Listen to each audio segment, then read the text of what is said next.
Good afternoon, viewers. Welcome to GWT Straight Up.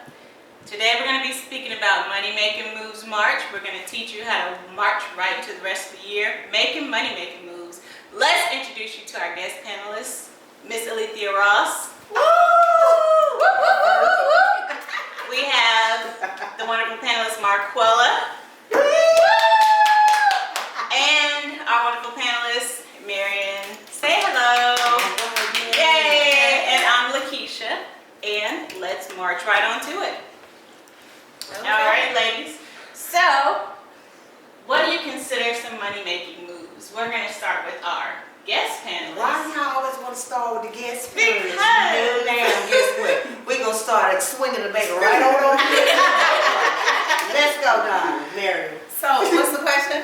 what do you consider some money-making moves? I think anything that involves self-growth is a money-making move. Anything that empowers you to be better, anything that empowers you to go and get it, is a money-making move. When you start taking care of your mind, that's a money-making move. When you start taking care of your children, because that stuff repeat, and as they grow old, they make you money by not sitting in your house all day, eating up all your food. So anything that involves you educating yourself, empowering yourself, making yourself do things that you wouldn't ordinarily do, because we're lazy, because we're just our culture is just, you know, we want things to come to us. We want that quick money stuff. But anything that empowers you and causes you to get out of your comfort zone, to me, is a money maker. Because you're invested in yourself, and that's growth. Word. True word. So, Marquella, let's piggyback off of that. What do you consider? Give us some examples of some money-making moves, or what do you consider some money-making moves? I mean, it don't always have to be financially, because, you know, you can get that quick buck, but what's going to happen when it's gone? That's right. Yeah. So, investing in yourself, even if it's open up accounts, checking accounts, depositing, making small deposits, anything like that is a money-making move. Like she was saying, investing in your kids. That's something that's building them to become better and stronger and a different mindset than you had when growing up. So anything just making yourself better. It don't have to be financially, but making yourself better, building your, I guess, confidence in yourself and in your family. Whatever is building and making your family better, that's a money-making move. Because y'all can just build and grow from there. That's right. Let's talk about these taxes. These millionaire tax people that you can use those tax dollars. It is tax season to invest in yourself. To get you have these 2-year colleges that you can get certificates, a notary. You could be a notary. You could be a real estate agent. You could be a loan officer. Anything that is in addition to your 8 to 5 to start a business. You can be doing makeup. You can do so many different things, you know, with this tax dollar, instead of going to the ghetto dealers or going to anywhere and blowing it up. You know what I'm saying? Realms. That's right. Girl. But if you using that money to, you know, grow your business or start your business, That's that's an investment. That's in right. yourself. That's exactly. You don't have to be ashamed of using that money for that reason. But then you also have to find your passion. A lot of people jump into different money-making move careers, and it's not their passion because they want it for the money. I know a lot of people that are RNs, I'm not saying the name, but they hate it. But I don't want you to hate being, if one of my parents gets sick just because you're coming for that RN check. That's not a money-making move. It's not. You know, so I just feel that everybody have a passion and a talent, or whatever that passion and talent is to make money, make a move, you turn it into a hustle. And when you turn it into a hustle, you got to be 110% behind whatever you're passionate about. You can't just hop to one thing and hop to another. You got to stay in it all the way to the end, because it's not going to be easy. It's not going to be easy. You got to crawl before you walk. Because I've been doing this for almost 4.5 years. Yes, it has been successful. Yes, it has been booming. But now in my 4th year is where I wanted to be, because I made sure I did all the sacrifices and making sure that this is my passion. I put 110% back into my company. That's right. You know, I didn't really get paid in my company in the first year. You see all these big shows, you see all this big stuff that goes back into the company. That's so right. you just like you flipping it Recycling in, the money inside. flipping it That's out, right. and you staying on the course. Whether good, whether bad. That's right. Money making. Keep it rolling. Rolling the punches. Okay. Money making. Okay. Yeah. That's good. Okay, yeah, and I want to piggyback off of that because a lot of people have passions and a lot of people have dreams. There are ways you can turn those dreams and passions into money-making moves, but like she said, it has to be something that you're passionate about. It has to be something that you're committed to. That's right. It has to be something that you're willing to go the extra mile for, because at the end of it all, if all those things are not in place, then you're just wasting time. And money. Yeah. And people's time. That's right. Right. You gotta be willing to sacrifice. Yeah. Yeah, that's true. So, speaking of what you said, investing, what do you all consider some good investments? I've heard of a few. Actually, there's a website where I got a couple off of that I've been trying, that I just started. So we're gonna give it a couple of months. To see how it goes. I know. What Starting is is it? good. Explain. It's just starting. What is it? Huh?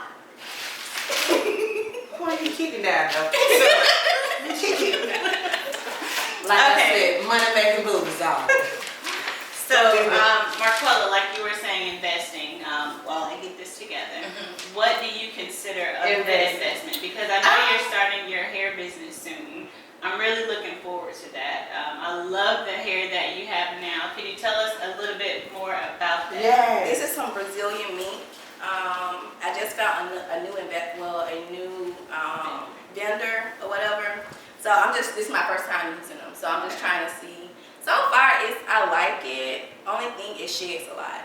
So I just want to get away from the shedding and having hair everywhere when I'm brushing. So I'm just going to see how it goes. So with regards to the investment, you're investing your personal funds to these different vendors to see which one works for you for this new business that you're trying out. So I have to like spend the money. It costs a lot. Yeah. But the hair is But you don't want to sell people anything. No, I don't want because anything that I wouldn't wear. That's or exactly right. Nothing that Be not real gonna with last. it, because because they won't buy and you won't They get won't come to me customer. again. That's Exactly. right. Because that's what happened to me years ago, and that's why I always stay true to myself. I always been my own beautician or my own hair. Because there was a girl who first started that hair, and I feel like she got some bad hair, and she was selling it like hotcakes. Right. So I ended up getting some, and the next day I washed it. It felt like a rat on my head. Oh, And that was $200 some down the drain. So you gotta make sure that you're doing your test and trial. Yeah. Dog, And investing in it. this So vendor, far- we don't need no more shedding hair. So far it's been lasting. It's just I just want to make sure like the shedding be like the only thing. So we'll see the difference when I Does it actually curl good? take it out and wash it and things like that. Well, actually it holds the curls, and I actually what is it? The flexi rods. I've been using those. So. Is this your first vendor or this is my comparison? second vendor. Okay. So When we're talking about investment, just about 2 weeks ago, I met with a financial advisor. We went to lunch and he was, because I've just come into some money from taxes. And you know, I don't get child support or anything, so when I get extra funds that I didn't, that's unexpected, and for my real estate, you know, instead of it just sitting and getting a little bit of interest, I kind of wanted to get with him to see, hey, how can I really make this money grow for me?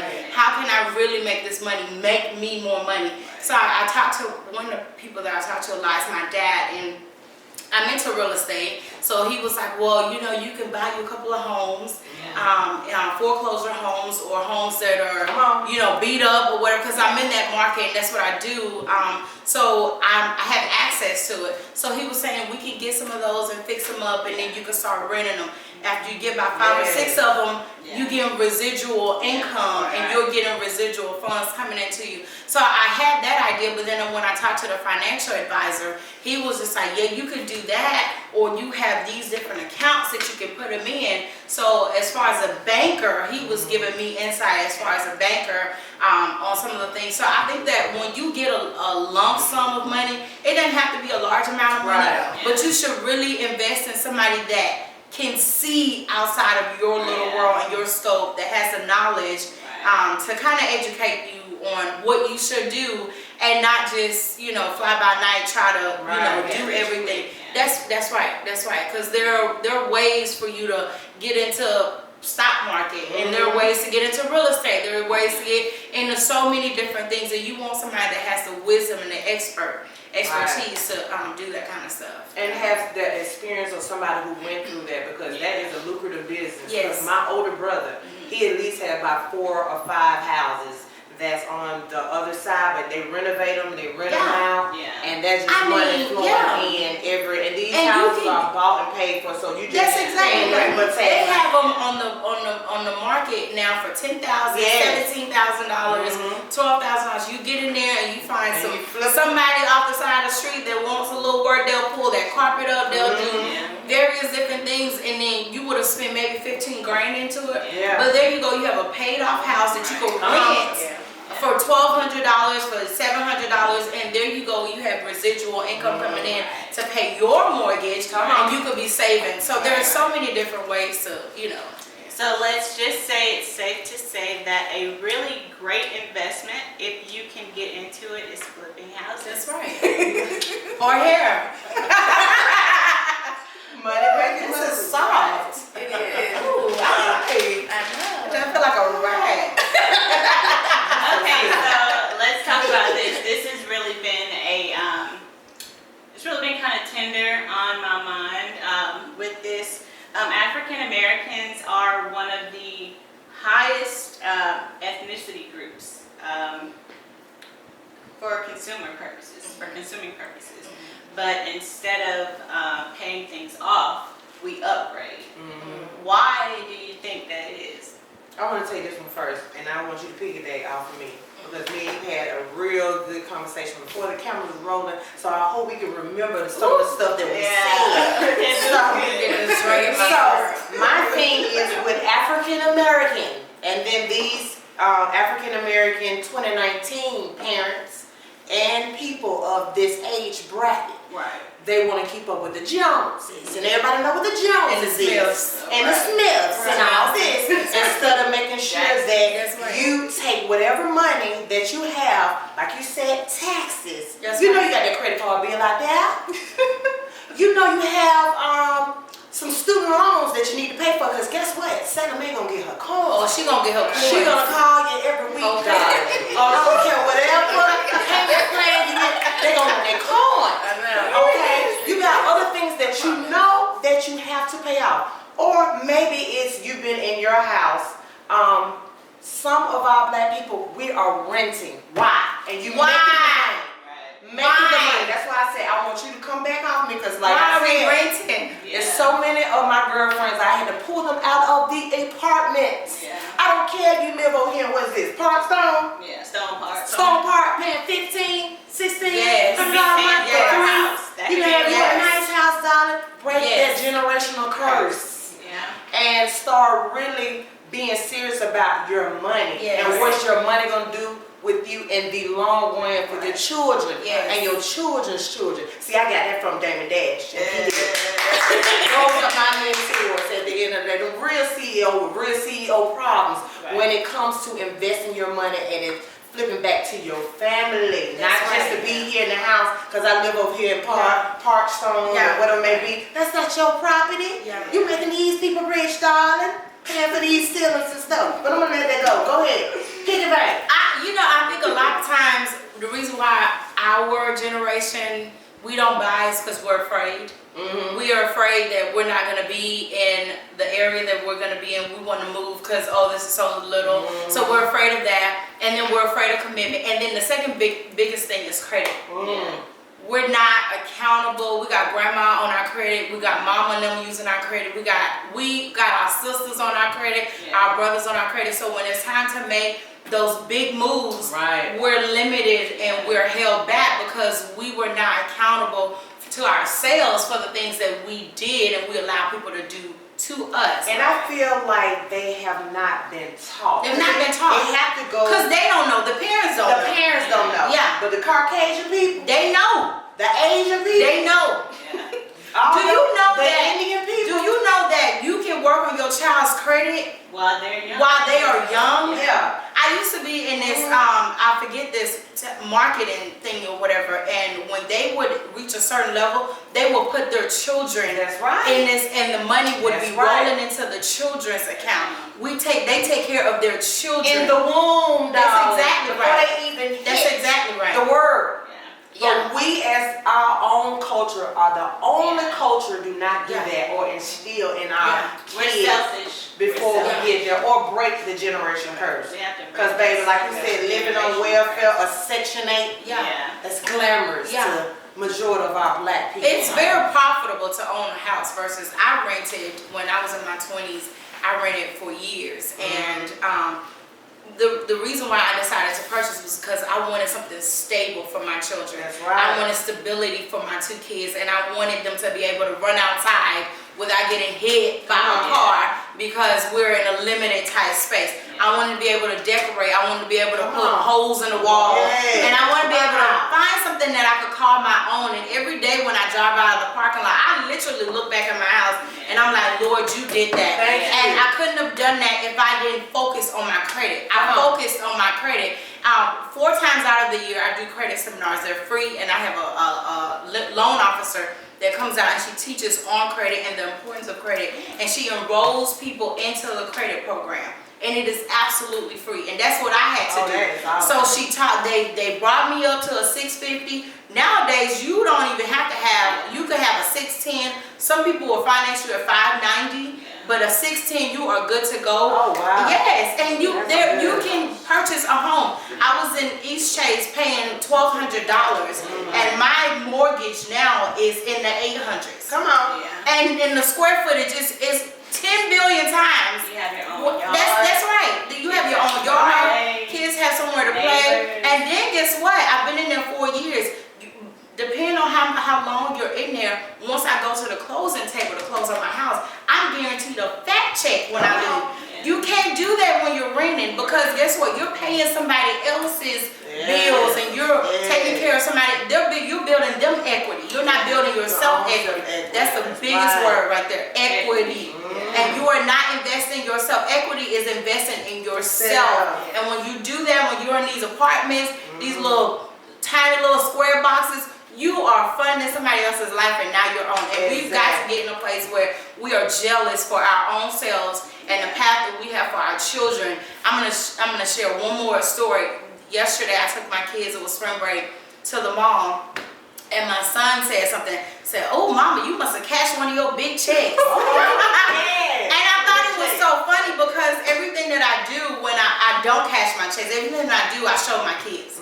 I want them to see this is what Mama's doing when I'm out late and when we're not having all the fun. And everybody, because they were so mad, Mama, everybody's gone to the beach, everybody's gone here, and we're just stuck at the house. Well, this is the reason why we're stuck at the house. Mama got appointments, I got to show lists. I'm trying to graduate in May, and I got this, I got this, I got that. So when she said that, I had to laugh inside myself because I'm trying to show them just because I get a check doesn't mean I have to cash it. Or spend it. So when we get to the place where it's a necessity, like y'all need some more clothes, then I will, and I didn't have to cash a check. I just have savings. And so we went and I bought them stuff. And they were just so excited. But we don't want to get our kids in a place where they feel like that's an everyday thing. You reward them every single day. You're always shopping. You always buying them shoes. You always, what's wrong with the ones they got? We didn't grow up like that. I didn't grow up like that. I'm from Africa. We had nothing. You from Africa? I'm from Lagos, Nigeria. You are not coming back to this show. You are not. That's why you so beautiful. Don't get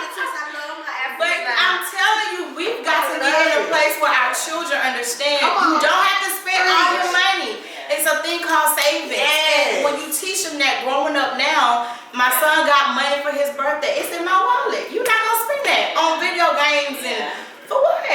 Carly has $300 in her own account for making straight A's and B's every semester. Yes, teach you them. get rewarded Yes, for stuff like Teach that. them, We are not giving you any and everything. And she's the only kid, so you know.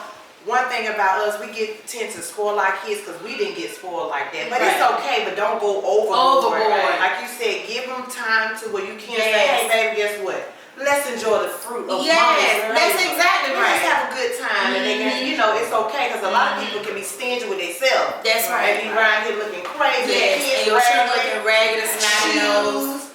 But you gotta keep your hair and your makeup up and stuff like that because your fruit of your labor gonna go on you and not your children. Yes. That's okay, speaking on that, that's a whole nother topic. Sorry. But our next of discussion, well, our next question rather.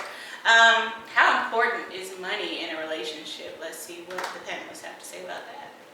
All right, I guess I'll go first. To me, it depends. You can make money a real power, energy, spirit in your household if you want it to be.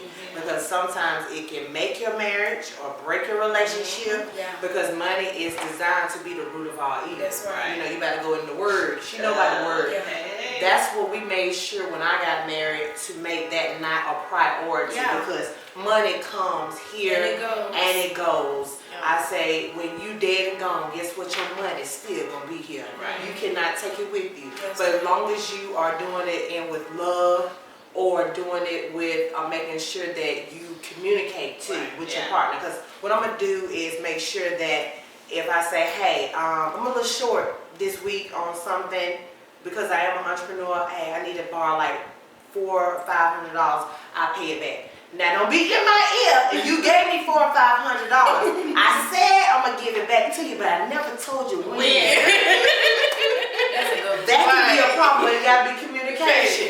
Now, if he's on you about the $400 or $500, you know what I'm saying, you still gotta make sure you gotta do what you gotta do to make it, you know, to make sure your word, because he probably never give it to you again. But that never be a problem. So money in my household is not a big issue and it's not that important because we made sure that we established your money is my money is my money, your money is my money. Well, let me see happy life, happy life. That is not true. I'm just playing. That's another episode. I'm just playing.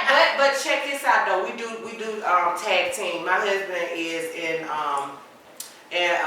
the fire department, so he's going to paramedic school. You can relate. It's hard and tough.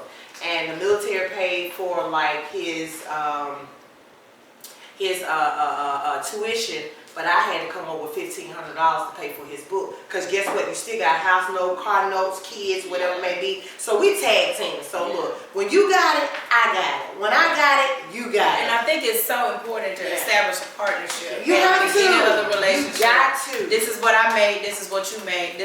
These are our bills. That's and right. This is what, you know, because if you don't communicate, then it becomes, you know, a problem. And money should never be the reason why love falls out or we get divorces or anything like that. It should never be. Because it's a material thing.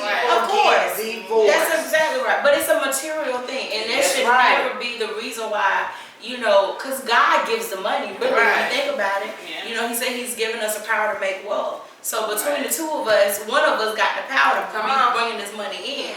You know, we just need to figure out which one of us got it. And if I'm making more, hey, it is what it is. You know, so it's a partnership. It is. I think it's important. I think it's very important. And me as a woman and as somebody who loves to spend money, I'm still learning. My husband gives me a lot of grace.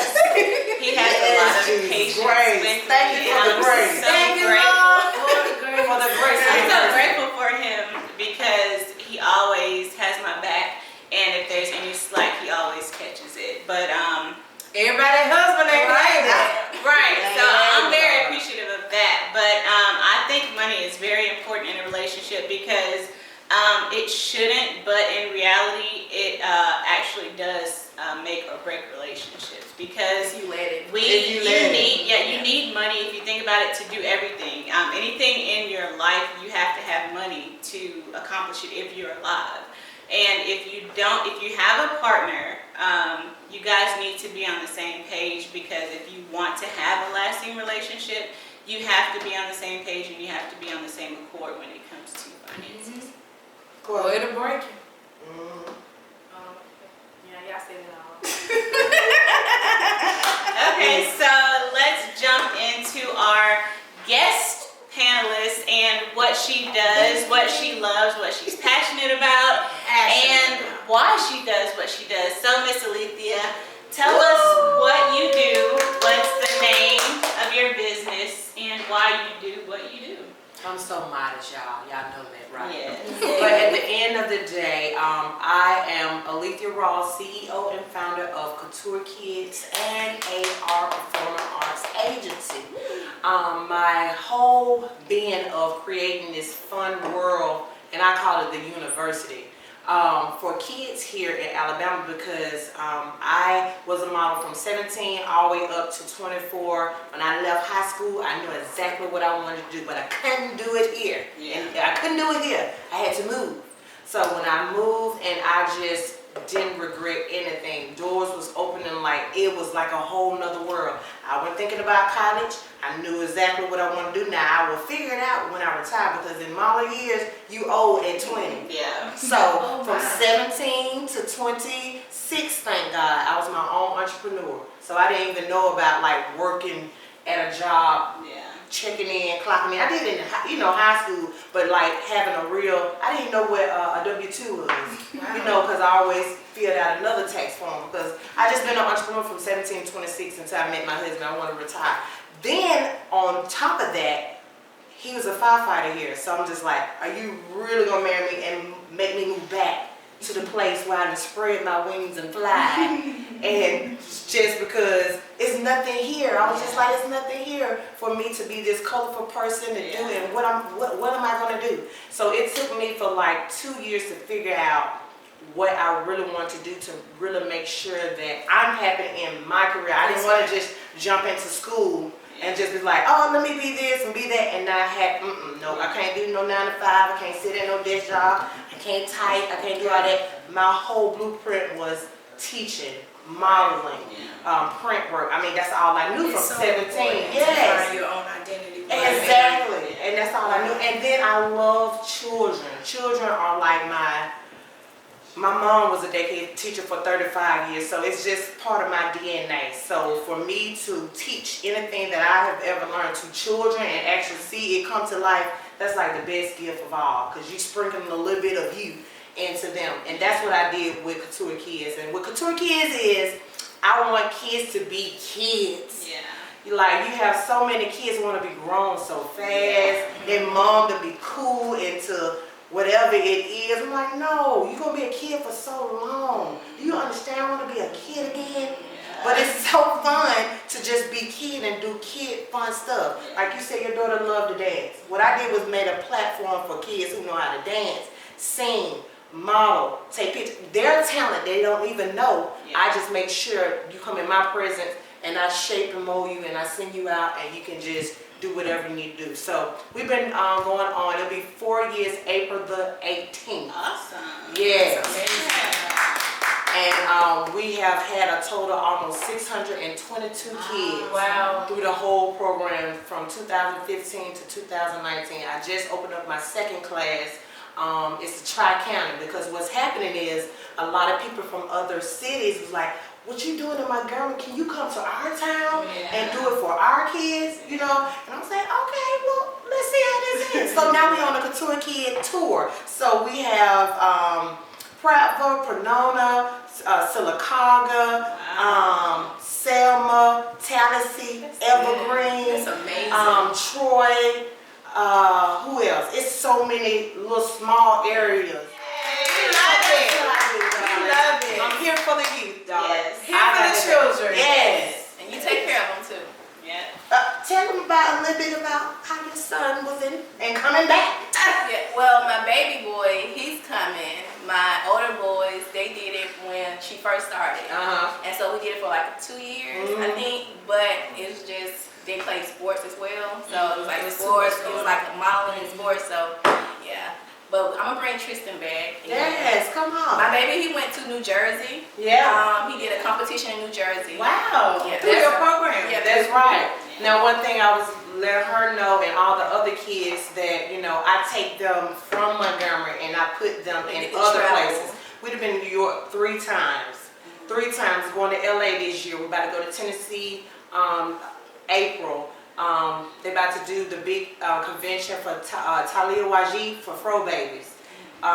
They just do a lot of things. New York Fashion Week. They do a lot of stuff. So like I said, I take these kids from this small town And you put them out there. and I put them out there. And when they look and see where these kids coming 5, 6, 7, where are they from? Because you know, a lot of times, like, cause when my children were a lot younger, they were so animated, and I felt like I needed to go to Atlanta.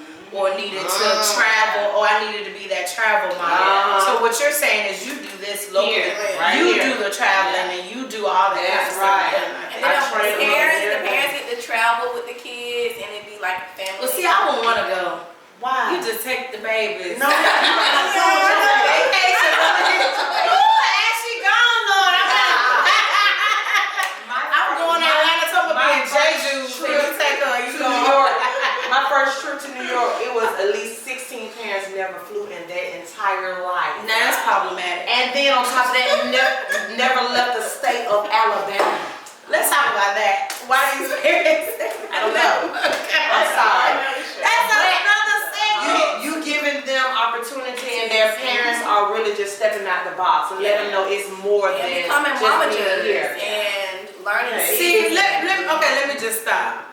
You gotta travel, people. You can't live and grow and die in Montgomery, right? You got listen. Southwest have tickets on sale every Tuesday. Spirit Airlines $29.99. You gotta. I'm going to fly to Chicago next week just because. How much is your ticket? I don't even know. It was about $400, but that included the hotel, the flights, Oh, that's good. and the car rental. $400. That's for and 5 days for where? to Chicago. And I'm just gonna be going and just. I don't even know, but I'm just gonna be gone. I'm just gonna be Southwest. Please tell the people again. And last year I flew 9 different places, 9 different states. I just got to travel. That's right. God did not just make you just to exist in one place. That's You right. gotta use those tax dollars. Right. Buy you some plane tickets and stop buying weeds and stuff. I'm gonna buy your weed though. You too. All right. So is that it? That's it. Be sure to check us out on Instagram, Grown Women Talk Straight Up. Check us out and subscribe to our YouTube channel, Grown Women Talk Straight Up. I myself am on Instagram at LKabtimer, that's LKAB as in boy, TIMER. Also my t-shirt page, Shop LKabtimer, that's Shop LKABTIMER. Come check me out. And my Insta name is Miss_MARIAN. Mine is at QUELLA01 Quella01. I'm on Facebook, Couture Kids, it's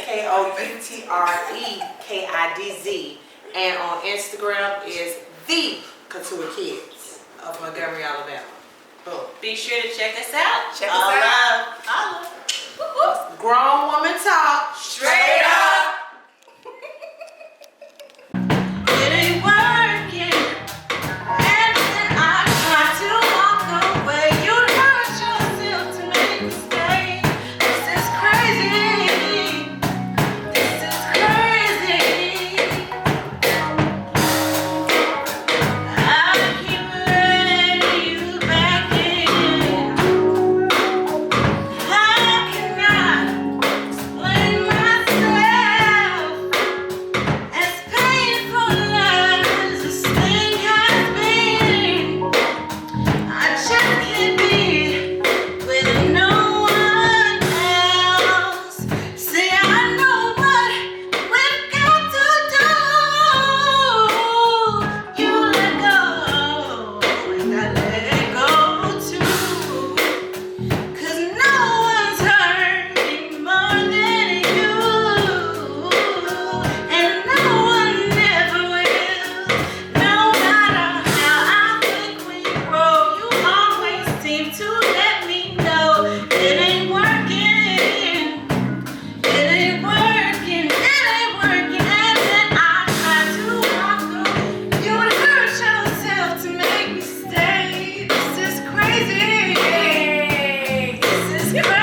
All right.